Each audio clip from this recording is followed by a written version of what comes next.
करताना माणसानी ज्या ठिकाणी माणसांनी आपलं बरं होत असलं तिथे माणसाने बेईमान होऊ नये. गडीवर जरी आपल्या मना करताना जर आपण तसं झालं होतं, पण पुढे तो धक्का बसल्याशिवाय राहणार नाही. कारण आईचा, बापाचा, गुरुचा, आनंदाचा जो लोट आहे आशीर्वाद तो घेऊन माणसाने जगात जावं. त्यांच्याशी संबंध केला नाही, त्यांना शिवाय गाड्या जरी दिल्या नाही, काही गेलं नाही, त्यांना जर नाही विचारून गेलं तरी इकडे काही मांडलं भाऊ तर त्याच्यात जय येणार नाही.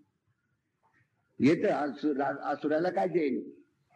आणि यांना जे आहे ते मुळातच हुकून गेले. काय की आज्ञाचा जो आज्ञा बाळगितली तो पुढे आता चांगलं कार्य मांडील. कारण आज्ञाचा भंग झाला म्हणजे सगळं चुकलं. आज्ञाचा भंग करतो कोण? तर जो अज्ञानी आहे. ज्ञानी म्हणजे गर्दन तुटून जाईल पण आज्ञेचा भंग करणार. रामाने आज्ञाचा भंग केला का दशरथाच्या? काय जरुरी ठेवणार जाय पण आज्ञाचं पालन.